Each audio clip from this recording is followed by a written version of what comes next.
Hi dear student, प्रगत coaching classes के YouTube channel में मैं सुभाष सर आप सभी का स्वागत करता हूं। आज हम इस वीडियो में पढ़ाने वाले हैं क्लास 10th की मैथ है, जिसमें प्रश्नावली 3.2 लिए हैं और प्रश्नावली का नाम जो है वो है दो चर वाले रैखिक समीकरण युग्म। ठीक है, तो देखिए इसमें हम प्रश्न 4 तक पढ़ाए थे। ठीक है, प्रश्न 4 तक पढ़ाए थे जिसमें हमने गलती से इसके पहले वाले वीडियो में जिसमें भाग 3 लिखा है, ठीक है, लिखा है भाग 3। ठीक है, उस भाग 3 में हम सवाल नंबर 4 की जगह 4 की दूसरी जब पढ़ा रहे थे तो वहाँ पे हमने गलती से बोल दिया है पहली की दूसरी सवाल। ठीक है, तो उसको आप समझ लीजिएगा, ये गलत है, पहली की दूसरी सवाल नहीं होगा वहाँ पे। ठीक है, वहाँ पे पहली की चौथी की दूसरी सवाल होगा। ठीक है, इसको आप सुधार कर लीजिएगा। बाकी अभी हम यहाँ पे 5वीं सवाल पढ़ाने चल रहे हैं, इस पर ध्यान दीजिएगा। चलिए देखिएगा, 5वीं सवाल है, एक आयताकार बाग जिसकी लंबाई चौड़ाई से 4 मीटर अधिक है का अर्ध परिमाप 36 मीटर है। बाग की विमाएं ज्ञात कीजिए। ठीक, अब देखिए अर्ध परिमाप क्या है। ठीक है, इसको देखिएगा, परिमाप है, पहले परिमाप देख लीजिए। परिमाप बराबर होता है, ठीक है, आयत का ना, तो आयत का होता है 2 लंबाई धन चौड़ाई। ठीक, 2 लंबाई धन चौड़ाई। अर्ध परिमाप क्या लिखा है, अर्ध परिमाप, अर्ध मतलब आधा। ठीक, तो मीन्स क्या हो जाएगा, इतने का बटे 2। ठीक, ये हो जाएगा अर्ध परिमाप। ठीक है, 1/2 ब्रैकेट में 2 लंबाई धन चौड़ाई। ठीक है, 1 मिनट डस्टर। तो यहाँ पे देखेंगे, अब हम सवाल पे चलते हैं। तो सबसे पहले हमें दिया गया है बाग की विमाएं ज्ञात करना है। तो बाग की विमा, जो बाग है वो आयताकार बाग है, कोई भी आयताकार आकृति होगी, ठीक, ऐसे, जिसमें ये जो है चौड़ाई होगा, ये क्या होगा, लंबाई होगा। तो 2 ही विमा है इसमें, एक चौड़ाई एक लंबाई। तो हम दोनों विमाएं यहाँ पे लेंगे। देखिएगा, तो हल देखिएगा, इसका हल में हम लिखेंगे, माना बाग की लंबाई, माना बाग की लंबाई, यही तो है, बाग लंबाई और चौड़ाई है 2 चीज। ठीक है, माना बाग की लंबाई x है, x मीटर है, कितना है, x मीटर, व बाग की चौड़ाई y मीटर हो जाएगा। ठीक है, बाग की लंबाई x मीटर मान लिए, बाग की चौड़ाई y मीटर हो जाएगी। ठीक, यहाँ तक समझ में आया है आप सबको? देखिएगा, अगर यहाँ तक समझ में आ गया है तो आगे हमसे बोला है अर्ध परिमाप। क्या बोला है, अर्ध परिमाप। अर्ध परिमाप बराबर कितना है, 36 मीटर। ठीक, अर्ध परिमाप बराबर हो गया हमारे पास 36 मीटर। ठीक है, तो अर्ध परिमाप हमने बताया। आप क्या लिख सकते हैं, 1/2 ब्रैकेट में 2 लंबाई का मान x, चौड़ाई का मान y बराबर 36। ठीक, इतना। अभी देखिएगा, यहाँ पे 1/2 है। ठीक, यहाँ पे 1/2 है, यहाँ भी 2 है, तो 2 से 2 कट जाएगा, बचेगा x + y बराबर 36। समीकरण 1 बन जाएगा। ठीक, समीकरण 1 प्राप्त हो गया हमें। ठीक है, यहाँ पे समीकरण 1 प्राप्त हो गया। अभी इससे देखिएगा, जो लंबाई है वो चौड़ाई से 4 मीटर अधिक है। लंबाई, ठीक, चौड़ाई, देखिएगा, जो लंबाई है वो चौड़ाई से 4 मीटर अधिक है। ये चौड़ाई है, ये क्या है, चौड़ाई है, और ये लंबाई है। जो लंबाई है वो चौड़ाई से 4 मीटर अधिक है। अगर ये 4 है तो ये क्या होगा, 8 होगा। अगर ये 2 है तो ये कितना होगा, 6 होगा। तो ये बताइएगा, अगर हम 6 बराबर 2 लिखना हो, हम लिख सकते हैं, लेकिन ये 6 है, ये 2 है, क्या दोनों बराबर है, नहीं ना। तो इसमें क्या कर रहे हैं हम, इसमें इसको 6 कर रहे हैं, इसको भी क्या कर रहे हैं, 6 कर रहे हैं। कितना जोड़ दें, 4, है ना, तभी हम दोनों को बराबर कर सकते हैं। तो यहां देखिएगा, लिखेंगे प्रश्नानुसार लिखेंगे। देखिएगा, जो लंबाई है, ठीक, वो 6 है, माने जो है। ठीक है, ये आपके प्रश्न में नहीं है, ये हम माने आपको समझाने के लिए, ध्यान दीजिएगा। जो लंबाई है वो 6 माने हैं, जो चौड़ाई है वो 2 माने हैं। अगर हम 6 बराबर 2 लिखें, क्या लिख सकते हैं, नहीं। अगर 6 बराबर 2, ठीक, लिख दिए तो ये बराबर नहीं है, लेकिन लंबाई और चौड़ाई का दोनों का मान हम बराबर करके लिख सकते हैं। जैसे इसमें हम 4 जोड़ दें तो ये भी 4 2 6 हो गया है। ठीक है, और ये नियम आपको तब देखना है किसके साथ तुलना की जा रही है। जो लंबाई है वो चौड़ाई से 4 मीटर अधिक है। कौन अधिक है? लंबाई अधिक है ना। तो हमने बताया था जो ज्यादा है, ठीक, जो ज्यादा है, ऑलरेडी ज्यादा जो है उसमें हम कुछ ना ज्यादा नहीं करेंगे, उसमें प्लस माइनस गुणा भाग कुछ नहीं करेंगे। उसके विपरीत वाले में हम उतना ज्यादा या उतना गुना हम कर देते हैं। लंबाई जो है वो चौड़ाई से 4 मीटर अधिक है। कौन अधिक है? लंबाई अधिक है ना। तो हम लंबाई x है, चौड़ाई y है। क्या है? चौड़ाई y है। तो देखिएगा कौन अधिक है? लंबाई अधिक है ना। तो हम लंबाई को अधिक नहीं करेंगे, किसको अधिक करेंगे? चौड़ाई को। कितना अधिक करेंगे? 4 मीटर। कितना अधिक करेंगे? 4 मीटर। ये क्या बना हमारे पास? समीकरण 2। ठीक है, समीकरण 2 प्राप्त हो गया हमको। देखिएगा अब इसमें हमें ग्राफी विधि से भी हल करना है, या फिर ऐसे भी अब बीमाएं ज्ञात कर लीजिए। पहले बीमा ज्ञात करने के लिए बोला है, तो इसमें तो हमें कहीं बोला नहीं है कि जो है ज्ञात करने के लिए ग्राफ विधि से, है ना, कहीं बोला नहीं ग्राफ विधि से। बहरहाल यहाँ पे हमसे बीमा ज्ञात करने के लिए बोला। देखिए बीमा ज्ञात करते हैं। x का मान क्या हो गया? y + 4। तो x का मान, या फिर x = x प्लस, या फिर हम लिख सकते हैं समीकरण, सीधा सीधा लिखिए, समीकरण 1 व 2 से, समीकरण 1 व 2 से क्या करेंगे?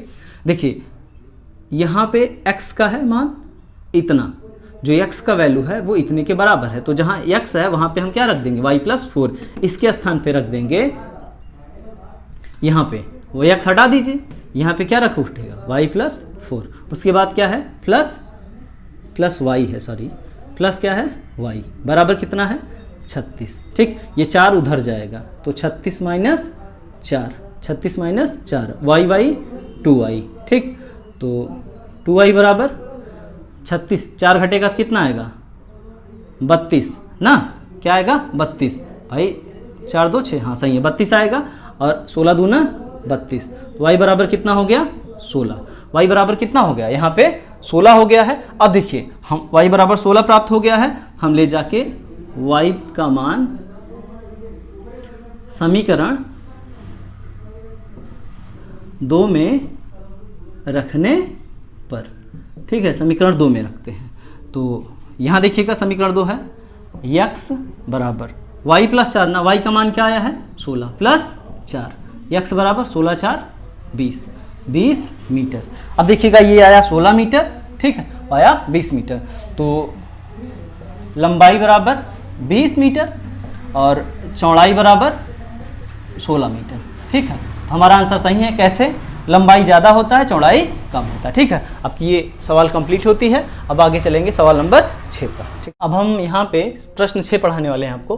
प्रश्न 6 में देखिएगा, एक रैखिक समीकरण 2x + 3y - 8 = 0 दी गई है। अब दो चरों में एक ऐसी और रैखिक समीकरण लिखिए ताकि प्राप्त युग्म का ज्यामितीय निरूपण, जैसा कि यहाँ पे हमें बताया है।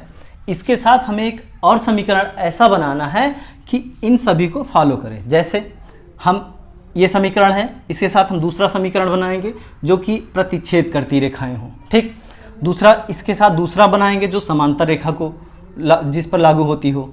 इसी के साथ तीसरी सवाल सॉल्व करेंगे जिस पे संपाती रेखाएं फॉलो करती हूँ। देखिए हमने आपको पहले भी फार्मूला इसका बताया था, अभी हम फिर बता देते हैं एक बार। मान लीजिए हमारे पास दो समीकरण होता है, तो हमें a1 a2 b1 b2 c1 c2 प्राप्त होता है। ठीक है, तो देखिएगा हम आपको यहाँ पे हम समझाएंगे, फिर से एक बार पढ़ा चुके हैं बहरहाल, लेकिन यहाँ पे हम बताने वाले हैं, ध्यान से देखिएगा।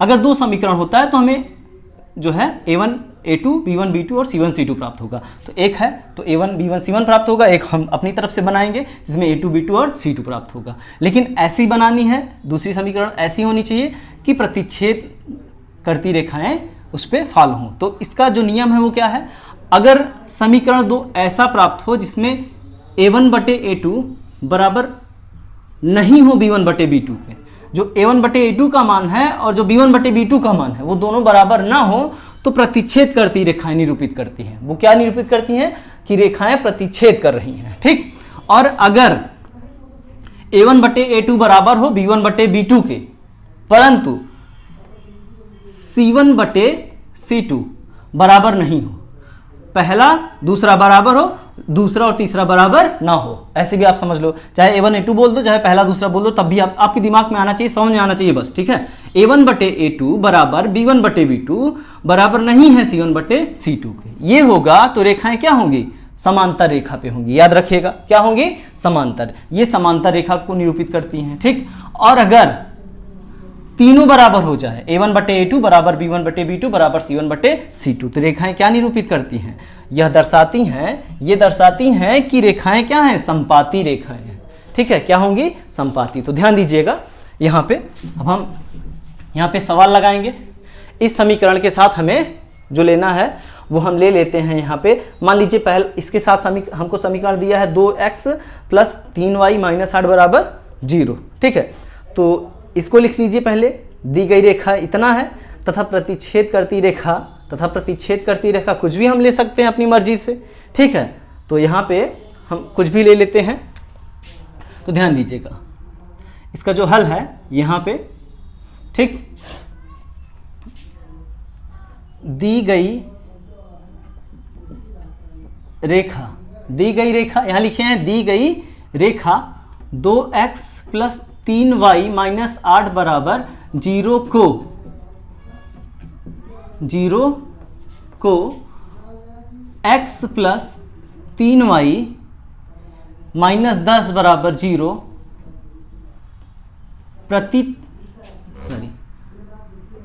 प्रतिच्छेद करती है। देख लीजिए यहाँ पे हम लिखे हैं प्रतिच्छेद करती है, चूंकि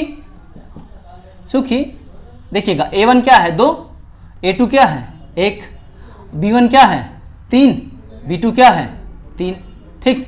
क्या बराबर हैं दोनों, नहीं ना, ये कटेगा तो क्या हो जाएगा 1/1, दोनों बराबर नहीं है, इसलिए हम लिख सकते हैं a1 बटे a2 बराबर नहीं है b1 बटे b2, ठीक है। यही हमारी सवाल का आंसर है। अब इसके समांतर रेखा के लिए देखेंगे, अब यही लिखेंगे, दी गई रेखा इतना है को उसी के बराबर में हम बना लेंगे, जिसमें देखिएगा यहाँ देखिएगा, दी गई रेखा 2x प्लस 3y माइनस 8 बराबर 0 को अब देखिए समांतर करना है, मतलब कि पहला अंक और दूसरा अंक बराबर हो, तीसरा अंक बराबर ना हो, को 2x प्लस 3y माइनस 10 बराबर 0 समांतर रेखा है। क्या है, समांतर रेखा है। देखिएगा कैसे, a1 का मान 2 है,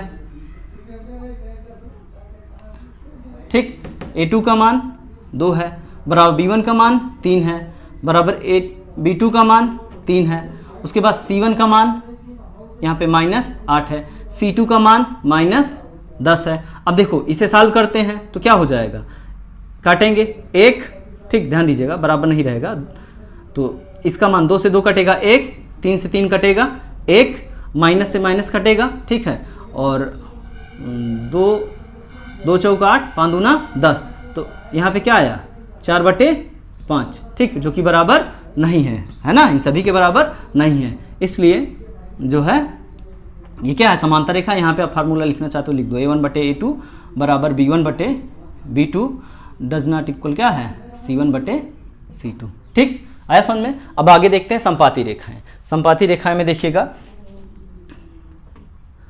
दी गई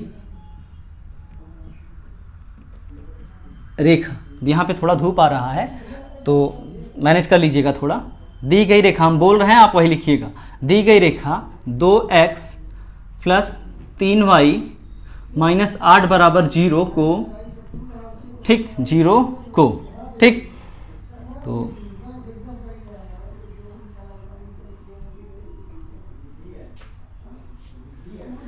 जीरो को इसके बराबर क्या बना ले समीकरण, जरा देखिए, मतलब कि सेम वही नहीं बनाए, दूसरा बनाने का प्रयास करिए। मान लीजिए बराबर आना चाहिए, 3 चौक 12 और 2 चौक 8, अगर हम ऐसा बनाएं, मतलब 1/4 1/4 1/4 ला लें, या 1/2 1/2 1/2 ऐसी कुछ ला लें, है ना। तो इसके लिए हम जो है 2 दूना 4, 2 3 6 और 2 16 ना, 2 दूना 4 प्लस 3 दूना 6 और 2 16। चलिए बन गया हमारा समीकरण, ठीक है, बराबर 0। क्या है ये? बराबर 0। यहाँ लिखेंगे समपाती रेखा है। क्या है? समपाती रेखा है। अब ध्यान दीजिएगा कैसे समपाती रेखा है, ठीक है। अब देखिए हम लिखेंगे, चूंकि होता क्या है, a1 बटे a2 बराबर b1 बटे b2 बराबर c1 बटे c2, ठीक। अब देखिए फॉलो कर रहा है इसको कैसे, a1 का मान 2 बटे इसका मान क्या है 4 है, फिर बराबर b1 का मान क्या है 3, इसका b2 का मान क्या है 6, c1 का मान है -8, c2 का मान है -16, ठीक। अब 2 दूना 4, 3 दूना 6, माइनस 8 दूना 16, तो सबका आंसर क्या आया 1/2 बराबर 1/2 बराबर 1/2। अब देखिए तीनों का मान बराबर है ना, हमारे पास ये समीकरण था, इसके साथ हमने ऐसा समीकरण